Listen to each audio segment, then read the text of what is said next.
বাংলাদেশ উন্মুক্ত বিশ্ববিদ্যালয়ের এইচএসসি প্রথম বর্ষের অর্থনীতি প্রথম পত্রে আজকে একটি গুরুত্বপূর্ণ টিউটোরিয়াল তৈরি করা হবে, যেটার মধ্যে আপনাদের সৃজনশীল প্রশ্নের ক খ এবং নৈর্ভিত্তিক যেগুলো থাকবে সেগুলোর উত্তর আপনারা এখান থেকে লিখতে পারবেন। এটা হলো এইচএসসি প্রথম বর্ষের অর্থনীতি প্রথম পত্র, সাবজেক্ট কোড 1858 এই বিষয়ে। যাই হোক, এখানে আমি পুরো বই থেকে অ্যানালাইসিস করে আপনাদের জন্য কিছু ক খ সৃজনশীল প্রশ্ন এবং এমসিকিউ তৈরি করেছি। আপনারা চাইলে এগুলো পড়ে আপনাদের পরীক্ষাটা সহজ করতে পারেন। বিশেষ করে আমার যারা চাকরিজীবী, অতি ব্যস্ত এবং গৃহিণী পর্যায়ের শিক্ষার্থী রয়েছেন, আপনাদের জন্য আজকের ভিডিওটি খুবই গুরুত্বপূর্ণ। যাই হোক, ভিডিও শুরু করার আগে আমি আমার সকল শিক্ষার্থীকে আন্তরিক শুভেচ্ছা, অভিনন্দন ও সালাম জানাচ্ছি। আসসালামু আলাইকুম। এখানে শিক্ষার্থী, আপনি দেখতে পাচ্ছেন কোনো দ্রব্যের বিশেষ গুণ বা ক্ষমতা যা মানুষের অভাব পূরণের সক্ষম তাকে কী বলে? উপযোগ। মানে যে জিনিস দ্বারা অভাব পূরণ করা যায় তাকে উপযোগ বলে। যেমন পচা ডিমের কোনো উপযোগ নাই। ভালো ডিমের উপযোগ আছে, কারণ সেটা আমার আপনার অভাব পূরণ করতে পারে, কিন্তু পচা ডিমের কোনো উপযোগ নাই। তাই পচা ডিম কী হবে না? তাহলে পচা ডিম আপনার সম্পদ হবে না। এবার দেখেন, উপযোগ ধারণাটি কী ধরনের বিষয়? এটা মনস্তাত্ত্বিক বিষয়। উপযোগের ধারণাটি কী ধরনের বিষয়? মনস্তাত্ত্বিক বিষয়। উপযোগ প্রধানত মানুষের রুচি, অভ্যাস ও আয়ের উপর নির্ভরশীল। যদি পরীক্ষা আসে, উপযোগ কিসের উপর নির্ভরশীল? মানুষের রুচি, অভ্যাস ও আয়ের উপর নির্ভরশীল। আপনার আপনার যত বেশি ইনকাম বা আপনার যত দেখা গেছে আপনার রুচি অনেক উন্নত, তত আপনি ভালো ভালো জিনিস কিনবেন। কিন্তু আপনার যত আয়, তত আপনি ভালো জিনিস কিনবেন। অনেক সময় আবার দেখা গেছে এটার ব্যতিক্রমও হয়। আয় বেশি থাকা সত্ত্বেও সাধারণ মানুষের মতো জীবনযাপন অনেকেই করে। কোনো দ্রব্যের অতিরিক্ত এক একক ভোগের মাধ্যমে যে অতিরিক্ত উপযোগ পাওয়া যায় তাকে প্রান্তিক উপযোগ বলে। যেমন কোনো দ্রব্যের অতিরিক্ত এক একক ভোগের মাধ্যমে যে অতিরিক্ত উপযোগ পাওয়া যায় তাকে প্রান্তিক উপযোগ বলে। আমি এখানে একটু কথা বলবো, 1 মিনিট। বিষয়টা হলো, যেমন ধরেন আপনি এখানে 5টা কমলা লেবু আপনি খেয়েছেন। ধরেন 5টা কমলা লেবু থেকে আপনি 20 একক আপনি উপযোগ মনে করেছেন। এখন আরেকটা কমলা লেবু আপনি খাওয়াতে আপনার এখন ধরেন উপযোগ হয়েছে 22 একক। তাহলে আগে 5টা কমলা লেবু আপনার উপযোগ ছিল 20 একক, এখন 6টা কমলা লেবুতে উপযোগ হয়েছে 22 একক। তাহলে একটা কমলা লেবু বাড়ানোর কারণে উপযোগ বেড়েছে কতটুকু? 2 একক। তাহলে এই 2 এককটা হলো আপনার প্রান্তিক উপযোগ। তার মানে কোনো দ্রব্যের অতিরিক্ত এক একক মানে ভোগের মাধ্যমে যে অতিরিক্ত উপযোগ পাওয়া যায় তাকে প্রান্তিক উপযোগ বলে। তাহলে প্রান্তিক উপযোগটা বলেছি, যেমন আগে 5টায় 20 একক, এখন 6টায় 22 একক। তাহলে 6 নম্বরটাই হলো আপনার 2 একক। তাহলে সেটা হলো আপনার প্রান্তিক উপযোগ। প্রান্তিক উপযোগ কখন শূন্য হয়? প্রান্তিক উপযোগ শূন্য হবে মোট উপযোগ সর্বোচ্চ হলে। মোট উপযোগ যখন সর্বোচ্চ হয়, এগুলো খুবই গুরুত্বপূর্ণ। প্রান্তিক উপযোগ কখন শূন্য হয়? মোট উপযোগ সর্বোচ্চ হলে। প্রান্তিক উপযোগ ঋণাত্মক হলে মোট উপযোগ হ্রাস পেতে থাকে।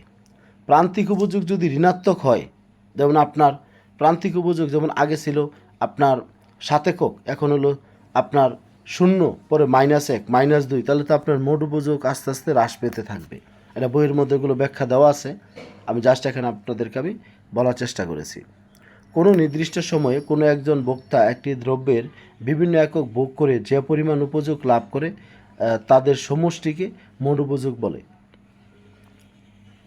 কোনো নির্দিষ্ট সময়ে কোনো একজন ভোক্তা একটি দ্রব্যের বিভিন্ন একক থেকে যে পরিমাণ উপযোগ লাভ করে। যেমন আমি আপনাকে বলি, আপনি প্রথম কমলা লেবুটা খেয়েছেন, মনে করছেন 5 একক দাম বা 10 একক। দ্বিতীয়টা আপনি ভাবতেছেন যদি এটা যদি আপনাকে 8 এককে দেয়, তাহলে দুইটা থেকে মোট উপযোগ কত? আপনার মোট উপযোগ হলো 18। আবার তৃতীয়টা খেয়েছেন, তাহলে সেটা মনে করতেছেন 6 একক, তাহলে 18 আর 6 24 একক। যেখানে প্রথমটা 10 একক মনে করেছেন, দ্বিতীয়টা মনে করতেছেন 8, তৃতীয়টা মনে করতেছেন আপনি 6, তাহলে 3টা মিলিয়ে আপনার মোট উপযোগ হলো 24 একক। এরকমভাবে কোনো একটা নির্দিষ্ট সময়ে কোনো একজন ভোক্তা একটি দ্রব্যের বিভিন্ন একক ভোগ করে যে পরিমাণ উপযোগ লাভ করে তাকে সমষ্টিগতভাবে মোট উপযোগ বলে। সেই জন্য দেখেন, টোটাল ইউটিলিটির আমি সূত্রটা দিয়েছি, utility 1, utility 2, utility 3, ... utility n। তার মানে টোটাল ইউটিলিটি সামেশন আই সমান 1 থেকে n বা হলো ইউআই, মানে আপনার কতগুলো উপযোগ আপনি লাভ করবেন এই সবগুলো উপযোগের যোগকে মোট উপযোগ বলে, টোটাল ইউটিলিটি। এবার আসেন, কোনো দ্রব্যের ভোগের পরিমাণ বৃদ্ধির সাথে সাথে মোট উপযোগ ক্রমহ্রাসমান হারে বৃদ্ধি পায়, কিন্তু প্রান্তিক উপযোগ ক্রমশ হ্রাস পেতে থাকে। কোনো দ্রব্যের পরিমাণ বৃদ্ধির সাথে সাথে মোট উপযোগ কি ক্রমহ্রাসমান হারে বৃদ্ধি পায়, ক্রমহ্রাসমান হারে বৃদ্ধি পায়। কেন কেন জানেন? কার প্রথমটা ওই যে আমি আপনাকে বলছি 10 একক, দ্বিতীয়টা হলো 8, তৃতীয়টা হলো 6, তাহলে এইভাবে ক্রমহ্রাসমান হারে কিন্তু মোট উপযোগটা বৃদ্ধি পাচ্ছে। কার আগে 10, দুইটা মিলে হলো 18, কিন্তু 2 কমছে, আবার 3টা মিলে হলো 24, তার মানে এখানে 6 কমে গেছে। তাহলে আপনাকে বুঝতেছ, কারণ স্বাভাবিক নিয়মে হলে প্রথমটায় 10, দ্বিতীয়টায় 10, তৃতীয়টায় 10, 3টা মিলে 30 হইতো, কিন্তু সেখানে 24। এই জন্য বলছে যে কোনো দ্রব্যের ভোগের পরিমাণ বৃদ্ধির সাথে সাথে মোট উপযোগ ক্রমহ্রাসমান হারে বৃদ্ধি পায়, কিন্তু প্রান্তিক উপযোগ ক্রমশ হ্রাস পেতে থাকে। এবার আসেন, প্রান্তিক উপযোগ কখন মোট উপযোগের পরিবর্তনের প্রান্তিক উপযোগ হলো মোট উপযোগের পরিবর্তনের হার, মোট উপযোগ পরিবর্তনের হার।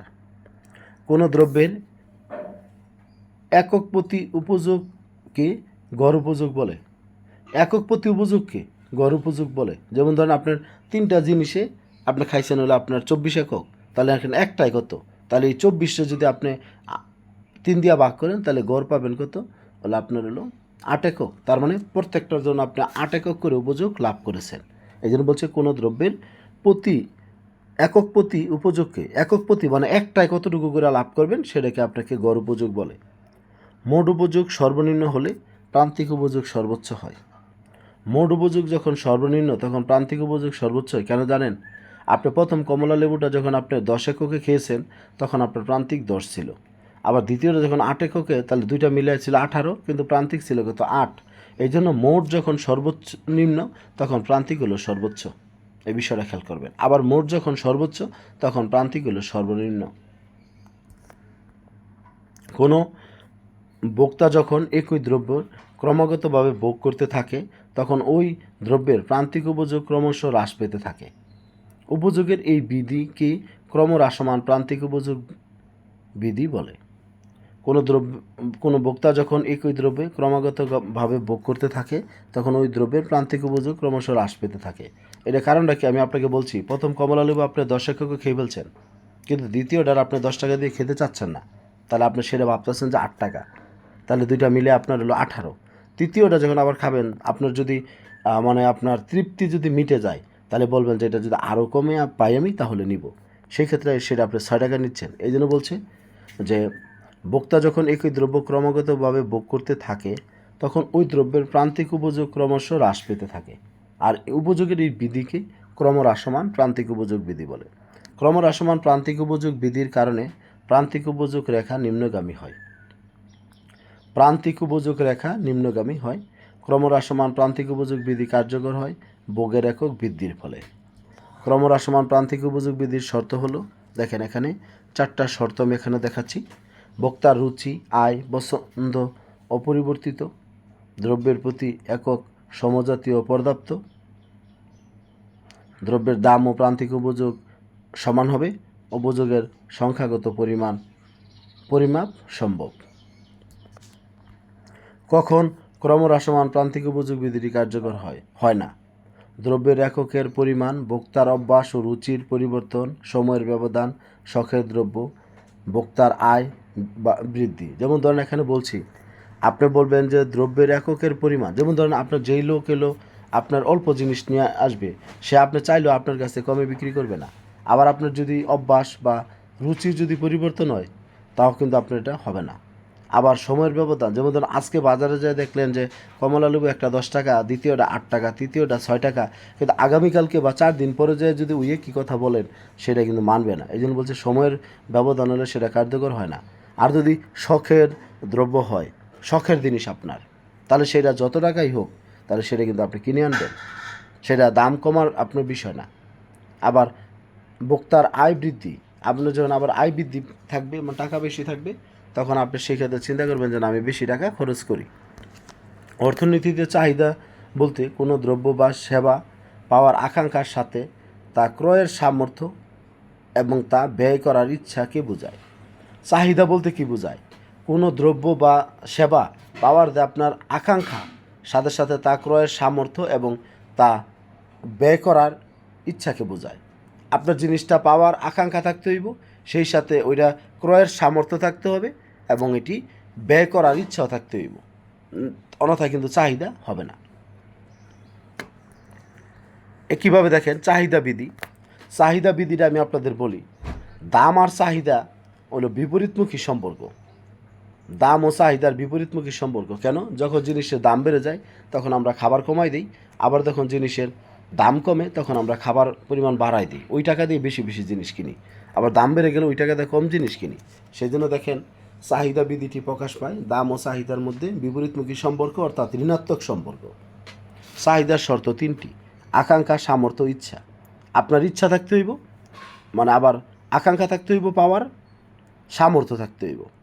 যেমন ধরেন চাহিদা, আপনি একটা জিনিস পাবেন সেটার আকাঙ্ক্ষা, আর সামর্থ্য মানে ক্রয় করার সামর্থ্য, আর সেটা ব্যয় করার ইচ্ছা থাকতে হবে। যেমন আমি আমার 500 টাকার একটা নোট দিয়ে আমি আপনার একটা জিনিস ক্রয় করব, সেই ইচ্ছাটা আমার থাকতে হবে।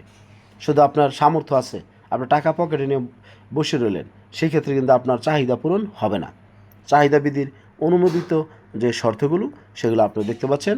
ক্রেতা বা ভোক্তার যুক্তিশীল, তারপরে ক্রেতার রুচি অভ্যাস অপরিবর্তিত থাকবে, ক্রেতার আয় অপরিবর্তিত থাকবে, পূর্ণ প্রতিযোগিতামূলক বাজার থাকবে। চাহিদা বিধি। পূর্ণ প্রতিযোগিতামূলক বাজার বলতে প্রত্যেক ক্রেতাই চাইব সবচেয়ে কম দামে ভালো জিনিসটা কেনার জন্য, মানে আপনার মিনিমাম কস্ট ম্যাক্সিমাম আউটপুট।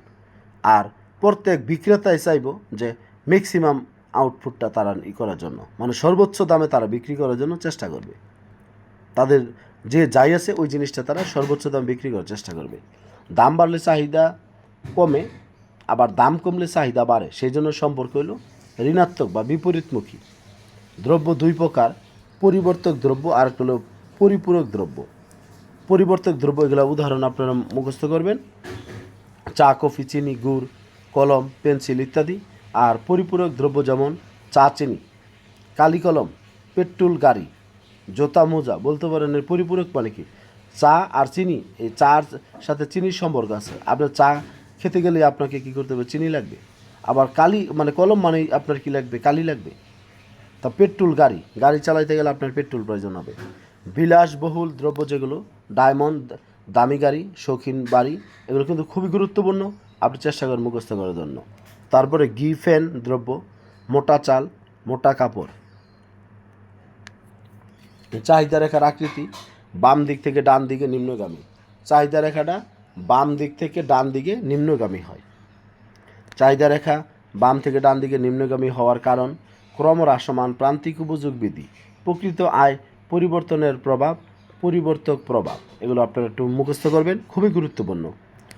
কোন ভোক্তা বা ক্রেতা বিভিন্ন দামে একটি দ্রব্যের যে পরিমাণ ক্রয় করে তার সংখ্যাত্মক তালিকাকে চাহিদা সূচি বলে। কোনো ভোক্তা বা ক্রেতা বিভিন্ন দামে একটি দ্রব্যের যে পরিমাণ ক্রয় করে তার সংখ্যাত্মক তালিকাকে চাহিদা সূচি বলে। কোনো ভোক্তা কোনো নির্দিষ্ট সময়ে বিভিন্ন দামে কোনো একটি দ্রব্যের যে পরিমাণ ক্রয় করে তা যখন রেখাচিত্রের সাহায্যে প্রকাশ করা হয় তখন তাকে চাহিদা রেখা বলে। চাহিদা সূচির জ্যামিতিক প্রকাশ হলো চাহিদা রেখা। চাহিদা সূচির জ্যামিতিক প্রকাশ চাহিদা রেখা। চাহিদা সমীকরণ থেকে কোনো দ্রব্যের চাহিদা সূচি ও চাহিদা রেখা অঙ্কন করা যায়। চাহিদা সমীকরণ থেকে চাহিদা সূচি ও চাহিদা রেখা অঙ্কন করা যায়। সূচি মানে টেবিলের মাধ্যমে দেখাইতে হইব ছক আকারে, আর রেখা মানে সেটা গ্রাফে অঙ্কন করতে হবে। বিভিন্ন ভোক্তার চাহিদা যোগ করে বাজার চাহিদা রেখা পাওয়া যায়। বিভিন্ন ভোক্তার চাহিদা যোগ করে বাজার চাহিদা পাওয়া যায়। চাহিদা দামের উপর নির্ভরশীল, কারণ দাম ও চাহিদার পরিমাণের মধ্যে যে নির্ভরশীলতা সম্পর্ক রয়েছে তা যখন কোনো সমীকরণের মাধ্যমে প্রকাশ করে তখন তাকে চাহিদা সমীকরণ বলে। মানে দাম আর চাহিদার পরিমাণের যে নির্ভরশীলতার সম্পর্ক রয়েছে। কেন? দাম বাড়লে চাহিদা কমে, দাম কমলে চাহিদা বাড়ে, তাহলে এইটাকে বলা হবে চাহিদা সমীকরণ। নিচে দেখতে পাচ্ছেন চাহিদা সমীকরণ আমি দেখাচ্ছি। কিউ মানে হলো কোয়ান্টিটি, ডি মানে ডিমান্ড, চাহিদার পরিমাণ মানে অধীন চলক, আর এ মানে পরামিতি মানে ছেদক ধ্রুবক, আর বি পরামিতিক ডাল দ্রব্যক, আর পি হলো দ্রব্যের দাম। এই সূত্র ব্যবহার করে আমরা চাহিদার সমীকরণ আমরা প্রকাশ করতে পারবো। দ্রব্যের চাহিদার সমীকরণ এখানে দেখতে পাচ্ছেন, যেমন আপনার এই 10 বিয়োগ হলো 2p, 10 হলো ধ্রুবক আর 2 হলো ডাল। 10 কি ধ্রুবক, মানে ধ্রুবক মানে যেটা জায়গা পরিবর্তন হলো, মানের পরিবর্তন হবে না। আর পির সাথে যেটা থাকবে সেটা যে বিটাকে আমরা বলবো যে ডাল, চাহিদা রেখার ডাল। ডাল মানে যখন একটা ছক অঙ্কন করা হবে, সেটা আপনার যে কোন দিকে বাঁকা বা কোন দিক থেকে কোন দিকে যাবে সেটাকে ডাল বলে। সেটা আপনারা বিস্তর আর বই পড়লে জানতে পারবেন। চাহিদা রেখা, মূল চাহিদা রেখা থেকে ডান দিকে স্থানান্তরিত হলে চাহিদার বৃদ্ধি, বাম দিক থেকে স্থানান্তরিত হলে চাহিদার হ্রাস। ডান দিকে গেলে সেটা হবে বৃদ্ধি, আর বাম দিকে গেলে সেটা চাহিদা হ্রাস। চাহিদার পরিবর্তন বা স্থানান্তর বলতে চাহিদার হ্রাস ও বৃদ্ধিকে বোঝায়। দাম কমলে তার চাহিদা বাড়ে, তবে তাকে চাহিদার প্রসারণ বলে। আর দাম বাড়লে যদি চাহিদার পরিমাণ কমে তখন তাকে চাহিদার সংকোচন বলে। দাম কমলে চাহিদা বাড়ে, সেটাকে চাহিদার প্রসারণ। আর দাম বাড়লে চাহিদা কমে, সেটাকে চাহিদার সংকোচন। চাহিদা বৃদ্ধির কারণসমূহ দেখতে পাচ্ছেন, যে ভোক্তার আয় বৃদ্ধি, ভোক্তার রুচির অনুকূল পরিবর্তন সম্পর্কিত দ্রব্যের দাম হ্রাস। চাহিদা হ্রাসের কারণ ভোক্তার আয় হ্রাস, ভোক্তার রুচি পরিবর্তন সম্পর্কিত দ্রব্যের দাম বৃদ্ধি। কোনো নির্দিষ্ট সময়ে নির্দিষ্ট দামে কোনো ক্রেতা যে পরিমাণ বিক্রি করতে রাজি তাকে কি বলে? যোগান বলে। যোগান মানে দোকানদাররা মজুত করে রাখে এবং তারা বিক্রি করে। যোগান বিধিতে দামের সাথে যোগানের সম্পর্ক কি জানেন? ধনাত্মক। যোগান আর দাম ধনাত্মক। আর দাম বাড়লে যোগান বাড়ে, দাম কমলে যোগান কমে। দ্রব্যের যোগান সাধারণত উৎপাদনের উপর নির্ভরশীল। দ্রব্যের যোগান ও দাম সময় দ্বারা প্রভাবিত হয়। দ্রব্যের দাম বাড়লে যোগান বাড়ে, কিন্তু দ্রব্যের দাম কমলে যোগান কমে। এটার বাস্তব উদাহরণ দিই, যখন জিনিসের দাম বেড়ে যায় দোকানদাররা আরও বেশি এনে মজুত করে রাখে। যখন আবার দাম কমে তখন এরাই ওই জিনিসটা কম কিনি। একইভাবে দেখে নিল আমাদের যে বিধির সাহায্যে দ্রব্যের দামের সাথে যোগানের ক্রিয়াগত ও নির্ভরশীলতার সম্পর্ক প্রকাশ পায় তাকে যোগান বিধি বলে। কোনো নির্দিষ্ট সময়ে কোনো দ্রব্যের বিভিন্ন দামে যোগানের বিভিন্ন পরিবর্তন যে তালিকার মাধ্যমে প্রকাশ করা হয় তাকে যোগান সূচি বলে। যোগান সূচির জ্যামিতিক প্রকাশ হলো যোগান রেখা। কোনো নির্দিষ্ট সময়ে একটি দ্রব্যের বিভিন্ন দামের তার বিভিন্ন পরিমাণ যোগান যে রেখার মাধ্যমে প্রকাশ করা হয় তাকে যোগান রেখা বলে। যোগান রেখা বাম দিক থেকে ডান দিকে ঊর্ধ্বগামী। যোগান রেখা ডান দিকে ঊর্ধ্বগামী হওয়ার কারণ মুনাফা অর্জন, বিক্রেতার সংখ্যা হ্রাস বৃদ্ধি। যোগান সমীকরণ থেকে যোগান সূচি যোগান রেখা অঙ্কন করা যায়। আর সরকার গৃহীত পলিসি ভেরিয়েবলস, কর ভর্তুকি, যোগান সমীকরণ দেখতে পাচ্ছেন। মানে আপনার হলো এখানে যে সমীকরণ থেকে -c প্লাস হলো ডিপি, তাহলে এখানে আপনার কিউ হলো যোগানের পরিমাণ কোয়ান্টিটি, আর পি হলো দ্রব্যের দাম বা স্বাধীন চলক, তারপর সি হলো পরামিতি বা ধ্রুবক, আর ডি হলো এখানে ডাল। যেমন এখানে দেখাচ্ছে -3 হলো আপনার হলো এখানকার ধ্রুবক, আর 2 হলো এখানে ডাল। যোগানের পরিবর্তন বলতে যোগান রেখার স্থানান্তর বা যোগানের হ্রাস বৃদ্ধিকে বোঝায়।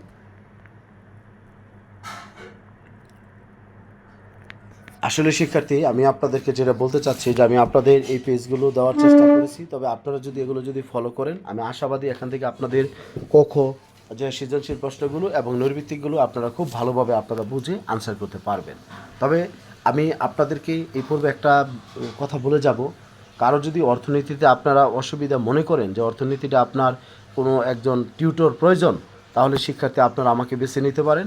আমি আপনাদেরকে সর্বোচ্চ গুরুত্ব দিই আপনাদের এই অর্থনীতি প্রথম পত্র এবং দ্বিতীয় পত্র যে সাবজেক্টগুলো রয়েছে এগুলো আমি আপনাদের সর্বোচ্চ গুরুত্ব দিয়ে পড়ানোর চেষ্টা করব। আপনারা যদি অনলাইনে পড়তে চান তাহলে আপনারা আমার সাথে যোগাযোগ করবেন 01609781125, 01609781125 এই হোয়াটসঅ্যাপ নাম্বারে আমি আপনাদের সর্বোচ্চ গুরুত্ব দিয়ে এই তথ্যগুলো দেওয়ার চেষ্টা করব। এমনভাবে আমি আপনাদেরকে গড়ে তুলব যাতে করে আপনারা অর্থনীতির সাবজেক্টে A+ পান। সবাই ভালো থাকবেন, সুস্থ থাকবেন। আর আমার এই ভিডিওটা সম্পূর্ণ ভিডিওটা আপনারা অনলাইন অবস্থায় দেখবেন, ঠিক আছে? এবং আপনাদের মতামত আপনারা জানাবেন। যারা আমার চ্যানেলে নতুন, চ্যানেলটি সাবস্ক্রাইব করবেন, ফেসবুক পেজটি ফলো দেবেন। সকলের সুস্বাস্থ্য দীর্ঘায়ু কামনা করছি। ভালো থাকবেন সবাই। আসসালামু আলাইকুম।